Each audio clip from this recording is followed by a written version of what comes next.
evaporation.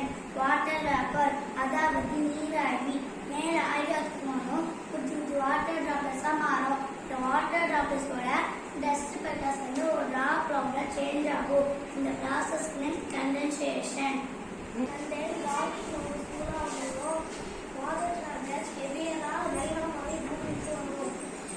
The process